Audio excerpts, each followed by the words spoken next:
بسم الله الرحمن الرحيم. الحمد لله رب العالمين،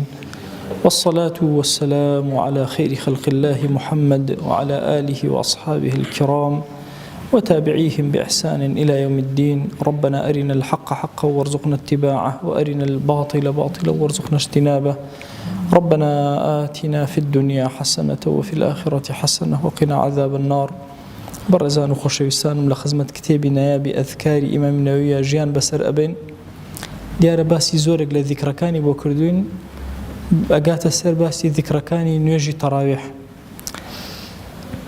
أفرمي أعلم أن صلاة التراويح سنة باتفاق العلماء. سرتا بزانا نوێژی تراويح سنة باتفاق هم زانان. 20 ركعات نوێژی تراويح يسلم من كل ركعتين، لهمود ركعاتك السلام أداته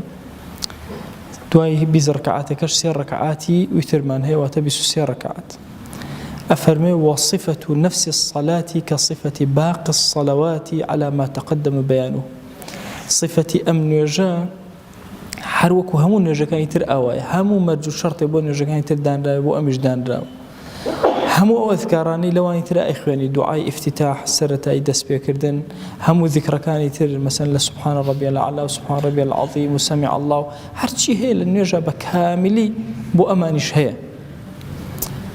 إن جاء إخواني تحيات بكاملي همو هي، والدعاء بعده الدعاء أويك هدور كعد طواكي دعاء بكي يا كهمو يطواك الدعاء بكي سنة لدعاء وغير ما تقدم وغير ذلك مما تقدم ذكره أو إلى بيجباس ما كردو إمام فرمي لو بون يجا كان حرهم وبون يجي تراويحش هي، وإن كان ظاهرا معروفا. الله أما مسألة ظاهرة بهم كز أيزانه الله بلام، فإنما نبهت عليه لتساهل أكثر الناس فيه. كزورق لخلقي تساهل أكن لنا نيجي تراويحها زور تساهل أكن، وحذفهم أكثر الأذكار زوريني أذكار كان لا أبنتيايا. والصواب ما سبق، الصواب أويا كإنسان أوانا هرهم بيك وجيبجيك وكون نيجي كامل متكامل جيبجيك، همو شروط وأركان وأذكار هيئات وهرهم بكامليتها بيتدي. طبعا ما قردي ختان دابع لتراويح كان هتاوك بيسي رمضان يما هر ينظر ركعتك دوها تلبس تسيكك. هكاري أما قرأت أبو اختلافك لبين علماء آية نيجي تراويح 20 ركعات يا 8 ركعات. لفرما اشتكانا هاتوك شو نيجي بيغمر صلى الله عليه وسلم 8 ركعات، همو شوي 8 ركعات شو نيجي كردو و3 ركعات ويتري كردو، همو شوي أما يبوه تهجدي بيغمر صلى الله عليه وسلم أما بوه. للتراويح شافرميانا همان تهجدك أبته والتراويح واتا شو نيجي عامي قشتية تراويح ويفرمونا ينظر ركعات أكرل شو نيجيك. أو الرأي هنديك لزانا هنديك تفرمونا تراويح خصوصيتي خوي هي بيبسو 3 ركعات بكر. أو شو الرأي دوهم لمسألة تراويح هدو رأيك هي واردة وتواجدي هي مسألة ذكر كان. طبعا قد قتان دابع بيشتر صالاني بيشو مثلا كوم الله ذكري زور لبيني تراويح كان أكره، بينما أو ذكراني كأكره لحديثة وارد نية كأو ذكراني كرابة. بلام تراويح درجايك زور كراوية كتابك هي باسي 1000 صال مجو تراويحك. هند جار هبوا علماء اجتهاديان كردو تشلو أول در ركعات نيجيان كردو. بون من أهل مدينة إمام مالك اجتهادي كردو كسي وشش ركعات نيجيان كردو. وتيان أهل مكة أتشن 4 ركعات نيجكن مكو إيمة 4 ركعات كن لدواي 4 ركعات كن طوافك يان كردوها حوجر بدوري كعبة سورتين جت شواري تريان كردو. إيه أهل مدينة وتيان تشيبكن إيمة لبرابر وتيان دي إيمة إن شاء الله سين 4 ركعات سنتك هل صان 4 ركعات سنتيان لبيني 4 ركعات شواري سنتي تريان كردو بوخوان ببي جماعات دواي شواري تريان كردو. بپی میجو بپی شوازی او قرانکاری زور بسر تراویح هاتو لذكر أورادا كانش.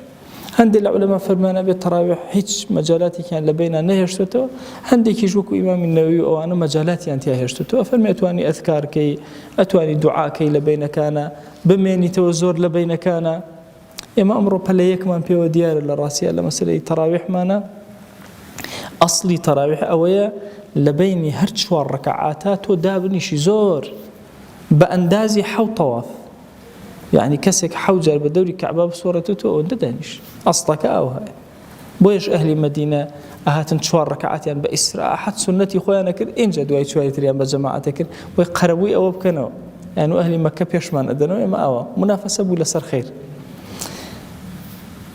مسألة ذكر كانوا خيان دنيا أجر شيء نصوص دقيقة لسرناها تو مجالي كتيا كراوتوك إمام النووي أفرمي أكري اجتهاداتي تيا بكري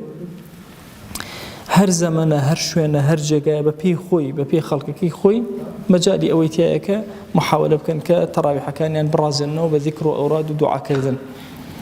أي قراءة شن القرآن تيا بخوانين أفرمي مختار أويك زوريني زانيان فرمي أنا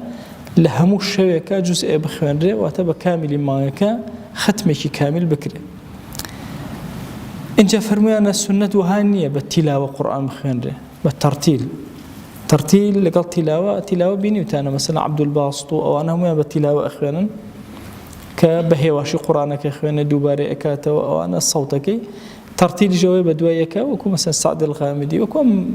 أماني ترك قرآن أخوانا وكم من شايو كسون بترتيل أخوانا وكم من شايو ترتيل وتلاوة شيء سنة وهاي لأنه يجكانا بتلاوة نخوان ري چند جرآتك دوبارة كريتو وصوتك جوان كري وخوش كري ترتيل آيات كان أخوان لي بس سريعي بدوايك بلام أبي زور أجي لي بأفرمي إمام زور نيوجك دريج نكاتوا بقراءة وهاي لبك كخلك مندوب كان أفرمي هندق ل الزمن يخوي باسك أفرمي هندق لأئمة مساجد قراءتي زور دور دريج أكنوا حاموش شوي لركاتي يكمي تراويحها كذا سام بيقولوا هم سورة أنعام يا أخوان دول زماني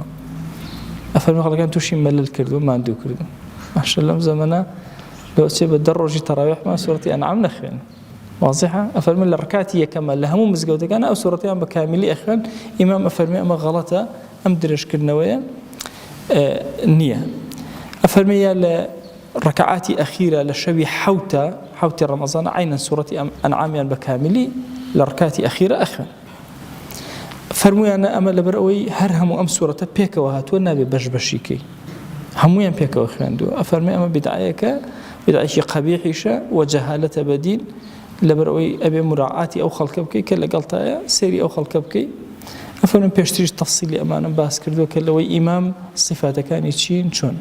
أفرمي للتبيان شاب التفصيل أما مسألة كتابي كي زورنا يا بإمام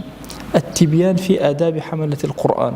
منهج لحد شيء مدارس منهج أو كتاب شو كتاب إمام النووي سبحان الله أو رحمته بيداوى همون نسرا كنسيتي بوت منهج يعني سأوى مثلا أذكار أمل خزمتي رياض الصالحين منهجا مثلا منهاج هي هر منهجا شرح الصحيح مسلم كده هر منهج يعني سبحان الله كتابه كان 40 نووي هم اللي بربان كردو باش منهج تبيان هر منهجا أفرمي لو كتاب التبيان في آداب حملة القرآن حاملين قرآن وأنا لخزمة قرآن أبي آداب ينشون بي أفرمي لو كتاب بدريجي هم آداب كانوا شواز كانوا هم يعني مرون كردو بيان كردو داوم لذاتي باش بردقار تراويح كان من اللي قبولك أمر رمضان من اللي قبولك طواوي رمضان كيتر من اللي قبولك عمر ما دريش كابو جيشنو برمضان يكتر بخزمة كاري لرمضان يكتر داوي لي أكين بذاتي باشي بجوري برحمتي كأم كلماتاني لخزمتي أنا أبنهي أمبيا وجورانا بكات شرائك الروشن لجيان منا بكات مرهمي برينكاننا وجورمان بكات آرامنا وجورمان بكات الشفاعة كاري الساحي محشرمان لبهشتا وهو أم كلماتنا وبرزمان كاتوا آمين آمين والحمد لله رب العالمين وصلى الله على سيدنا محمد وعلى آله وصحبه وسلم تسليما كثيرا أبدا إلى يوم الدين خوي قول لقناهي من الشيء وجبوري خوي قول لمن قبولك